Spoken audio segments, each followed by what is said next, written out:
Chers amis Planeswalker, bonjour, je suis Nicolas, votre Community Manager, et aujourd'hui on va parler de la Ligue. La Ligue, c'est 3 boosters de Magic pour faire un deck de 30 cartes. Vous pouvez jouer aussi souvent que vous voulez, contre qui vous voulez, aussi longtemps que vous voudrez. Donc si vous disposez de quelques minutes après les cours ou après le travail et que vous avez un magasin de jeux pas trop loin, ou si vous voulez tout simplement y passer tout votre mercredi parce que vous n'avez pas cours le mercredi après-midi, eh bien c'est le format qu'il vous faut. C'est un format super flexible. Donc on va tout de suite commencer en introduisant un deck de 30 cartes avec les cartes qu'on ouvre dans ces 3 boosters. Donc c'est aussi un excellent format pour apprendre à construire. Si vous débutez ou si vous avez découvert Magic récemment, c'est un format qui va vous donner les bonnes bases pour prendre des automatismes qui vous permettront ensuite de pouvoir drafter ou de pouvoir faire du paquet scellé. Donc là je suis simplement en train de regarder mes rares, découvrir mes rares et de classer les cartes. Et puis au bout d'une dizaine de participations dans la ligue, dans votre magasin de jeux local, eh bien vous recevrez cette étendue sauvage en évolution avec une illustration alternative. Deuxième booster. Hop, alors, du noir, du vert. Donc le principe de la ligue, ça va être d'abord, dans un premier temps, de se faire un deck de 30 cartes avec 3 boosters. Et puis ensuite, en fonction de vos performances, en fonction de vos défaites, toutes les 3 défaites notamment, eh bien vous pourrez rajouter un booster supplémentaire. Et vous pourrez également rajouter un booster par semaine. Ça ne dure pas une seule journée, la ligue, ça dure plusieurs semaines. Et vous venez quand vous voulez dans votre magasin, c'est permanent. Quand vous voyez d'autres joueurs, il y a souvent du monde, c'est un format qui a pas mal de succès. Pas autant que la FNM, mais qui a beaucoup de succès, et bien vous pouvez jouer avec lui autant de parties que vous voulez. On est sur du format super amical, on n'est pas sur du format compétitif. Encore une fois, le but c'est de rencontrer d'autres joueurs de Magic, découvrir les cartes de l'édition. Ça donne envie de faire un deck qui va autour. Découvrir les cartes de l'édition et rencontrer d'autres joueurs et vous familiariser avec les règles du jeu et la construction. Alors, la construction, parlons-en. Une fois qu'on a fait cette première étape de classement des couleurs, on va classer les cartes par coût de mana croissant. La première coûtant 1, puis les cartes à 2, puis les cartes à 3, les cartes à 3, cartes à 2. Là, je me rends compte que j'ai très peu de cartes blanches, donc ça va être manifestement une couleur que je ne vais pas pouvoir jouer. Peut-être en splash, on va voir. Là, c'est pareil, je les classe par coût de mana croissant. L'idée, ça va être d'avoir le maximum de créatures possible, parce que c'est quand même le nerf de la guerre. Si on a des anti-bêtes, c'est encore mieux. On va à la fin sélectionner 17 sorts, et on va rajouter 13 terrains. On va essayer de se fixer sur 2 couleurs, ça permettra de rendre le jeu plus stable. On pourra peut-être jouer une 3e couleur en splash, si on a une grosse carte qui permettra de faire la différence.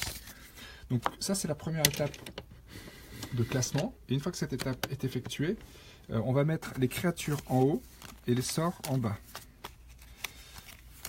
Ça permet de voir, là par exemple je vois que j'ai 6 créatures en rouge, ce qui est pas mal, puisqu'il va falloir essayer de jouer le maximum de créatures possible. En vert, combien est-ce que j'ai de créatures? Hop, 2, 3, 4 créatures, mais pas des moindres, donc ça peut être aussi une option. On va voir ce que proposent les autres couleurs. Après, ce sont les anti-bêtes aussi qui vont faire la différence. Les cartes qu'on appelle les anti-bêtes, ce sont les cartes qui vont permettre de gérer les créatures de l'adversaire. Celle-ci est excellente, notamment dans ce type de format, puisqu'elle fait anti-bêtes et créatures en même temps. Bonjour Adrien, bienvenue dans ce live. Là en blanc, ça va être difficile de jouer la couleur blanche parce que j'ai peu de couleurs, mais c'est pas plus mal, ça veut dire que je me retrouve avec beaucoup plus de couleurs, des cartes, des slots de ligue dans d'autres couleurs, donc c'est pas plus mal. Hop, toutes les cartes que j'ai pas eues en blanc sont certainement répercutées sur les autres couleurs. Et là j'ai 5 bleus, bon j'ai pas mal de créatures, c'est plutôt pas mal tout ça. Là j'ai un contre, là j'ai 2 contre, et c'est pas mal, c'est pas mal. Alors on va tout de suite écarter le blanc, hein. On a bien compris que c'était pas une couleur qui était exploitable. Ah oui, puis j'ai oublié de vous montrer ça là, ça peut faire la différence aussi. Là, il y a des bonnes créatures. Là, j'ai un bon dino blanc-rouge, un bon dino perroquet en blanc-bleu, et puis là, j'ai Kumena qui est excellent aussi, en bleu-vert. Voyons voir ça tout de suite. En bleu, qu'est-ce que j'ai? Un ondin, la navigatrice. Alors, qu'est-ce qu'elle fait, elle? Elle a l'ascension. On la met au-dessous de la bibliothèque de son propriétaire pour jouer un tour supplémentaire. Pas mal. Mais il faut avoir l'agrément de la cité pour ça. Celui-là ne peut être bloqué que par les dinosaures. Bon, les cartes bleues sont pas folles. On va voir ce qu'on a en vert. Oui, ça c'est pas mal. Pour 3, une 3-3 qui donne la défense talismanique à un ondin, donc qui protège un de ses petits camarades. On a un gros dinosaure vert en haut de courbe, pas mal du tout. Mais en bleu, on a le Chupacabra Vorace, qui est une 2-2 pour 4, qui fait anti-bet quand elle arrive en jeu. C'est pas mal du tout. C'est pas mal, ça donne presque... Alors là, par contre, il y a deux mana noirs, donc difficile de la jouer en splash. Donc en troisième couleur. Peut-être que ça va pas être la meilleure option. Et voyons voir ce qu'on a en rouge. Un gobelin, un raptor. Ça, c'est une créature qui permet de créer des jetons 1-1 rouge élémental chaque fois qu'elle attaque. Ça, c'est le pirate 3-3. Lui, il est pas mal du tout. Il enrage. Alors, il va falloir se décider, faire un choix. Eh bien, écoutez, avec Kumena dans mon équipe, je vais faire un choix assez arbitraire. Engager un autre rondin dégagé. Engager 3 rondins. Est-ce que j'aurai assez de rondins pour jouer Kumena? 1, 2, pas sûr. 3, 4, 5. J'ai 5 cartes d'ondin. Pas sûr que ça suffise pour faire un archétype ondin. C'est dommage parce qu'il est très fort. Mais ça rend Kumena imbloquable. Oui, alors là, yes, je suis pas sur un format, avec 6 boosters, je suis en format ligue. C'est la ligue avec 3 boosters seulement. Et 3 boosters pour faire un deck de 30 cartes, ça rend les possibilités un peu plus restreintes et c'est ce qui rend aussi les choses plus intéressantes ou au contraire plus simples pour ceux d'entre vous qui débutent. Je crois que là, alors on va regarder un peu ce qu'on a dans les sorts.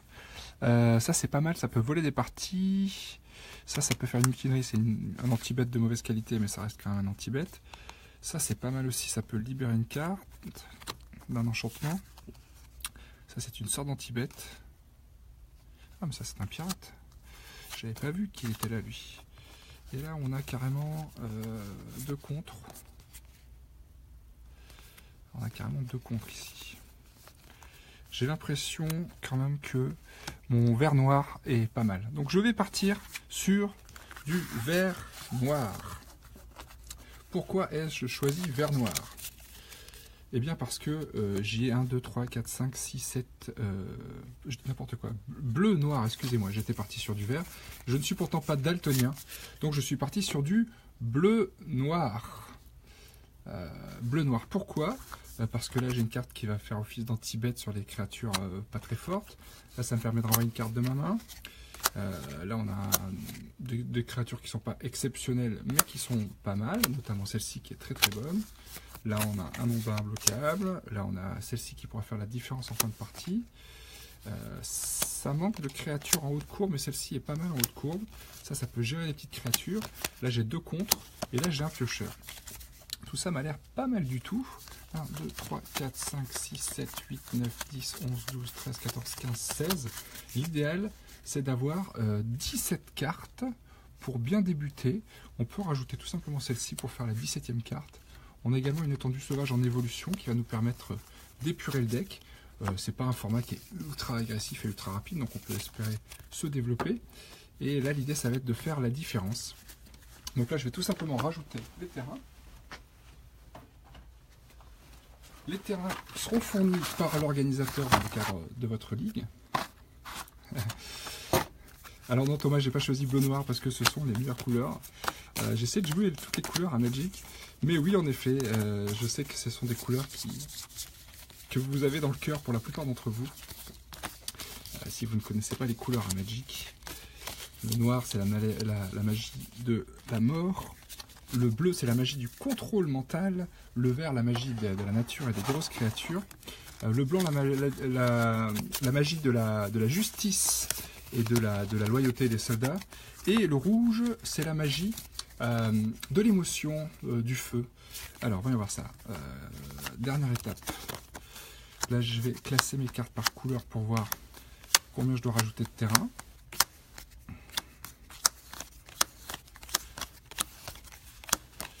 Donc je compte les occurrences de noir. 1, 2, 3, 4, 5, 6, 7, 8. Maintenant je compte les occurrences de bleu. 1, 2, 3, 4, 5, 6, 7, 8, 9, 10, 11. Donc je vais avoir besoin de plus de bleu. Donc je vais faire 7, 3, 4, 5, 6, 7, 7 îles. Et je vais faire 6, 1, 2, 3, 4, 5, 5 noirs. Une étendue sauvage en évolution. Une amulette du voyageur pour fixer. Donc là je me retrouve théoriquement avec un deck de 30 cartes. Et là, je suis prêt à jouer à la ligue, aussi souvent, en une manche gagnante, aussi souvent que je veux, aussi longtemps que je veux, contre qui je veux.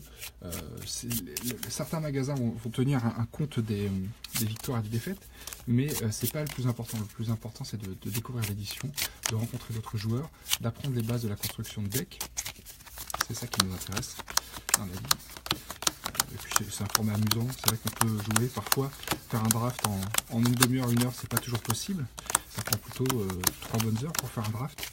Là c'est un format où vous pouvez jouer quand vous voulez, il n'y a pas d'horaire spécifique, ça dure 3 semaines, ça s'étale sur 3 semaines dans votre magasin de jeux local, que vous pourrez trouver sur locator.wizards.com. On va faire une petite simulation, imaginons que c'est 4, 5, 6, 7, imaginons que c'est ma main de départ. Voyons voir ce que ça donne. Alors, j'ai une étendue, j'ai 2 bleus, j'ai une amulette, je vais manquer de noir, mais je vais aller le chercher avec l'étendue, ça m'a l'air pas mal du tout. On va dire que je vais garder ça pour mon premier tour. Je vais jouer une étendue, que je vais sacrifier pendant le tour de l'adversaire pour aller chercher un joli mana noir. Hop, je mélange mon deck. Imaginons maintenant que c'est mon deuxième tour. Hop. Je vais jouer un deuxième mana. Pour 2 mana, je peux contrecarrer le sort non créature ciblée. C'est pas ultime. Je vais poser l'amulette du voyageur. Je vais poser la 1-1 pirate qui devient 2-1 quand elle attaque. 3e tour. Hop. Ça, c'est une excellente carte. Je vais poser une 3e. Je vais aller chercher une carte de terrain de base. Mettez-la dans ma... mélangez dans votre main. Je mets une autre carte dans ma main, on va chercher du noir, voilà. Hop. Et donc du coup j'ai 4 manas qui me permettent de poser le Chupacabra. Alors après peut-être que le Chupacabra c'est plus judicieux de le garder pour la fin de partie. Bon, c'est pas le deck le plus fort que j'ai construit en ligue, mais ça devrait faire l'affaire. Alors je vous rappelle que la ligue vient de commencer aujourd'hui, qu'elle va durer 3 semaines, que c'est un format cool en after work ou pour les cours, pour les heures de perm, quand vous sortez du lycée, quand vous sortez de la fac, quand vous sortez du collège. Au bout de 10 participations, vous recevrez cette carte promotionnelle étendue sauvage en évolution. Le but de la ligue est simple. Avec 3 boosters, vous construisez un deck de 30 cartes comme je viens de le faire, et puis ensuite toutes les 3 défaites ou une fois par semaine vous aurez le droit d'ajouter des boosters, ce qui fait qu'au fur et à mesure des semaines votre deck va s'étoffer et va devenir de plus en plus puissant, et à la fin il va même ressembler carrément à un deck de standard. Je vous remercie d'avoir suivi cette émission et je vous souhaite une très bonne soirée. À bientôt.